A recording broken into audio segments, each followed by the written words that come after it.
Baik, Assalamualaikum warahmatullahi wabarakatuh. Alhamdulillah, Alhamdulillah, Alhamdulillahi Rabbil Alamin. Wassalatu wassalamu ala asrafil anbiya'i wal mursalin wa ala alihi wa sahbihi rasulillahi ajma'in, amma ba'du.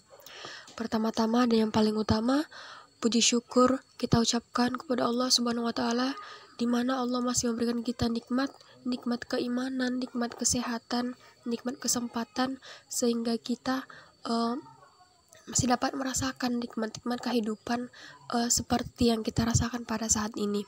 Sholawat dan salam tak lupa pula kita hadiahkan kepada junjungan alam Muhammad sallallahu alaihi wasallam. Allahumma sholli ala sayyidina Muhammad wa ala ali sayyidina Muhammad, yang syafaatnya insyaallah kita harapkan di yaumil akhir nanti. Amin ya Allah, amin ya rabbal alamin. Baik, langsung saja. Perkenalkan, nama saya Yana Wiranta Banurea. Di sini saya sebagai moderator sekaligus sebagai pemateri 1, dan rekan saya Siti Maimunah Tarigan sebagai pemateri 2. Kami dari kelompok 4 akan menjelaskan mengenai sumber-sumber ajaran Islam. Langsung saja, saya akan menjelaskan materi yang pertama, yaitu mengenai Al-Quran sebagai sumber ajaran Islam. Al-Quran adalah isim masdar dari kata qara'a, yang makna aslinya mengumpulkan barang-barang menjadi satu. Sebagaimana dalam firman Allah dalam Quran surah Al-Qiyamah ayat 16 sampai dengan 18. A'udzu billahi minasyaitonir rajim. Bismillahirrahmanirrahim. La tuharrik bihi lisanaka lita'jala bih.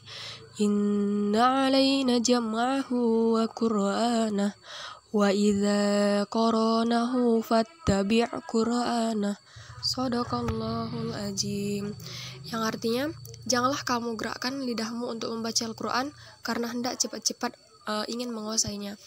Sesungguhnya atas tanggungan kamilah mengumpulkannya di dadamu dan membuatmu pandai membacanya.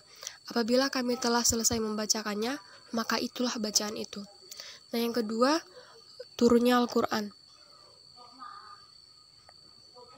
Al-Quran diturunkan kepada Nabi Muhammad Shallallahu Alaihi Wasallam selama 22 tahun, 2 bulan, 22 hari. Ayat-ayat yang diturunkan di Mekah disebut Makkiyah, sedangkan ayat yang diturunkan di Madinah disebut Madaniyah.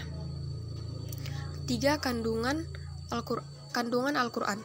Al-Quran memperkenalkan dirinya dengan berbagai ciri dan sifat, salah satunya dengan teotentisitas terjaminnya oleh Allah, sebagaimana yang terdapat dalam Quran surah Al-Hijr ayat 9.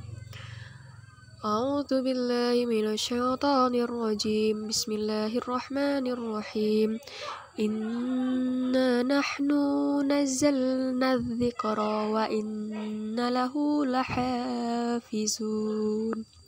Yang artinya, sesungguhnya kamilah yang menurunkan Al-Quran dan pasti kami pula yang memeliharanya. Kedudukan Al-Quran. Sebagai sumber tasyri' atau hukum Islam, Al-Quran berkedudukan sebagai sumber hukum yang pertama dan utama. Tidak ada satu jenis hukuman yang tidak terdapat dasar-dasarnya dalam Al-Quran. Yang kelima, fungsi Al-Quran. Al-Quran berfungsi sebagai petunjuk, sebagaimana Allah berfirman dalam Quran surah An-Nisa ayat 1. Ya ayyuhan nasu attaqu rabbakumul ladzi khalaqakum min nafsin wahidatin wa khalaqa minha zawjaha wa batha minhuma rijalan katsiran wa nisaa. Wattaqullaha alladzi tasaaluna bihi wal arham. Innallaha kana 'alaikum raqiba.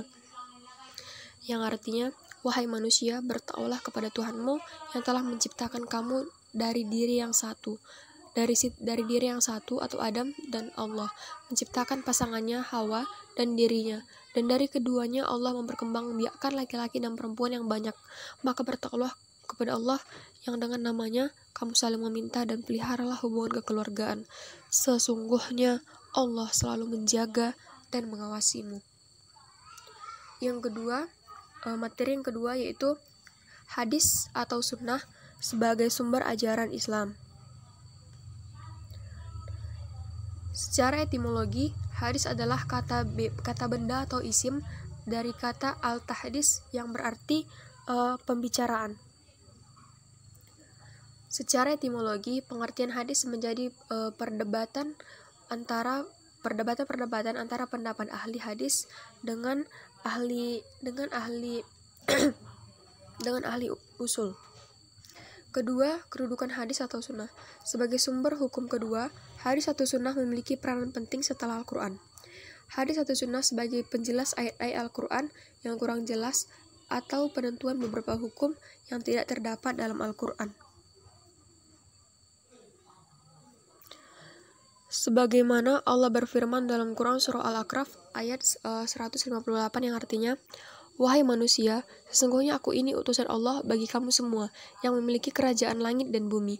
Tidak ada Tuhan atau yang berhak disembah selain Dia, yang menghidupkan dan mematikan. Maka berimanlah kamu kepada Allah dan Rasul-Nya, yaitu Nabi yang ummi yang berikan kepada Allah dan kepada kalimat-kalimatnya atau kitab-kitabnya. Maka ikutilah Dia agar kamu mendapat petunjuk." Dan yang ketiga, fungsi hadis dan sunnah. Hadis atau sunnah berfungsi sebagai menetapkan yang telah ditetapkan, atau bayan takrir, menjelaskan yang maknanya benar, atau bayan tafsir, dan mengecualikan ayat yang bermakna umum, atau takhsis al-am, mengganti hukum yang telah lewat keberlakuannya, atau bayan tabdila. Adapun materi yang ketiga yaitu ijma. Ijma sebagai sumber ajaran Islam. Pengertian ijma. Ijma adalah kesepakatan seluruh ulama atau mujtahid yang berijtihad dari kaum muslimin pada suatu masa setelah wafatnya Rasulullah SAW atas sesuatu hukum yang syara dalam satu kasus. Ada beberapa persyaratan ijma yang harus dilakukan sebagai berikut. A. Ada perwakilan para ulama mujtahid dari seluruh perwakilan umat Islam di semua negara. Yang kedua, para ulama mujtahid tersebut bersepakat untuk memutuskan hukum yang dibahas secara bersama-sama. Kesepakatan atau kebulatan pendapat harus nyata, baik dengan perbuatan maupun dengan fatwanya. Yang terakhir, kebulatan pendapat orang-orang yang bukan ulama mujtahid tidak disebut ijma ulama. Kedua, kedudukan ijma ulama. Apabila terjadi ijma terhadap suatu masalah, maka ijma tersebut wajib diikuti, dan hukum dalam masalah yang telah diputuskan ijma tersebut mempunyai nilai tetap atau pasti, atau tidak bisa ditentang atau dihapus dengan hasil ijtihad. Misalnya karena kebulatan pendapat para mujtahid dalam ijma tersebut telah menunjukkan kebenaran sesuai dengan syariah dan dasar yang umum. Ketiga, dalil-dalil ijma. Sebagaimana yang tercantum dalam Quran surah An-Nisa ayat 59. A'udzu billahi minasyaitonir rajim. Bismillahirrahmanirrahim. Ya ayyuhalladzina amanu atti'ullaha wa atti'ur rasul wa ulil amri minkum. فَإِن تَنَازَعْتُمْ فِي شَيْءٍ فَرُدُّوهُ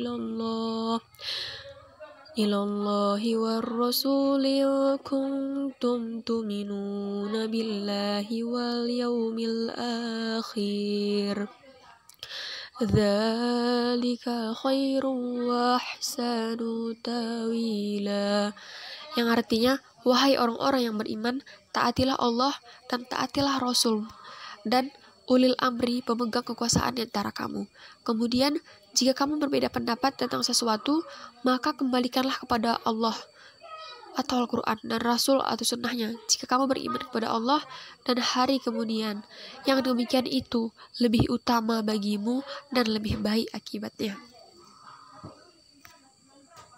Baik, adapun pemateri 2 akan dibacakan oleh Siti Maimunah Tarigan. Kepada Siti Maimunah Tarigan, saya persilahkan. Terima kasih kepada moderator yang telah memberikan saya kesempatan. Di sini saya, Siti Memunah, sebagai pemateri 2 akan melanjutkan tentang materi selanjutnya, yaitu qiyas dan ijtihad sebagai sumber ajaran Islam. Pertama, kita akan membahas tentang qiyas sebagai sumber ajaran Islam. Qiyas adalah mempersamakan suatu hukum dalam suatu kasus yang tidak terdapat nas dengan suatu kasus hukum yang lain yang dinaskan karena persamaan ilat hukum. Kedudukan qiyas sebagai sumber ajaran Islam, para ulama fikih terbagi atas dua pendapat, yakni: 1. Ulama berpendapat bahwa qiyas dapat dijadikan hujjah syarah. Yang kedua, mazhab yang lain, yakni Nidormiyah, Dohoriyah, dan Syiah Imamiyah, dan sebagian dari kaum Mu'tazilah menolak qiyas sebagai cara untuk menetapkan hukum. Salah satu dalil qiyas terdapat dalam surah Al-Hasyr ayat 2 yang berbunyi, A'udzubillahi minasyaitonirrajim, Bismillahirrahmanirrahim. Huwallazi akhrajal lazi kafaru min ahlil kitabi min diyarihim li awwalil hasyr majonan tuma ayyakhruju wajan nu'annahum mani khotuhum husunuhum minallahi fa'atahumullahu min sulam yahtasibu wa qajafa fi qulubihim murrah bayukhribuna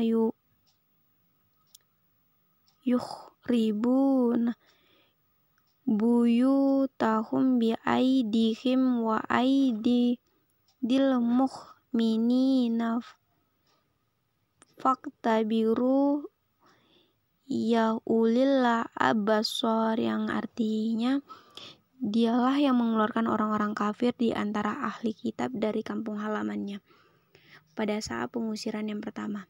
Kamu tidak menyangka bahwa mereka akan keluar, dan mereka pun yakin banteng-banteng mereka akan dapat mempertahankan mereka dari siksaan Allah.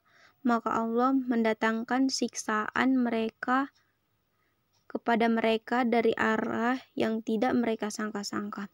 Dan Allah menanamkan rasa takut ke dalam hati mereka, sehingga memusnahkan rumah-rumah mereka dengan tangannya sendiri dan tangan orang-orang mukmin. Maka ambillah kejadian itu untuk menjadi pelajaran, wahai orang-orang yang mempunyai pandangan. Selanjutnya, saya akan menjelaskan tentang ijtihad sebagai sumber ajaran Islam. Secara etimologis, ijtihad adalah pekerja keras bersungguh-sungguh atau mencurahkan segala kemampuan sampai pada batas yang dipunya untuk melakukan sesuatu. Sedangkan secara termologis, ijtihad adalah mencurahkan pikiran dan tenaga untuk menggali istinbat dan menetapkan suatu hukum baru dari Al-Quran dan Sunnah. Syarat-syarat ijtihad adalah: yang pertama, mengetahui bahasa Arab sampai pada tingkat ahli. Yang kedua, menguasai Al-Quran dengan berbagai aspek. Yang ketiga, menguasai hadis. Yang keempat, menguasai segi-segi ijma dan qiyas. Yang kelima, menguasai tentang tujuan hukum. Yang keenam, itikad baik. Kedudukan ijtihad sebagai ruh dari dinamika hak Islam. Dengan kata lain, ijtihad adalah modal penting agar hukum Islam senantiasa dapat menjawab persoalan kemanusiaan sesuai dengan perkembangan zaman. Fungsi ijtihad adalah sebagai menetapkan hukum suatu yang tidak ditentukan dalil hukumnya secara pasti di dalam Al-Quran dan hadis. Meskipun Al-Quran sudah diturunkan secara sempurna dan lengkap, tidak berarti semua hal dalam kehidupan manusia diatur secara detail oleh Al-Quran dan hadis. Hukum ijtihad adalah 1. Orang tersebut dihukumi fardu ain untuk berijtihad apabila ada permasalahan yang menimpa dirinya. Yang kedua, dihukumi fardu ain jika ditanyakan tentang satu permasalahan yang belum ada hukumnya. Yang ketiga, dinyatakan dihukum fardu kifayah jika permasalahan yang diajukan kepadanya tidak dikhawatirkan akan habis waktunya. Yang keempat, dihukum sunnah apabila ijtihad tersebut terhadap permasalahan yang baru, baik ditanya maupun tidak. Sekian yang dapat saya paparkan. Saya kembalikan kepada moderator. Terima kasih.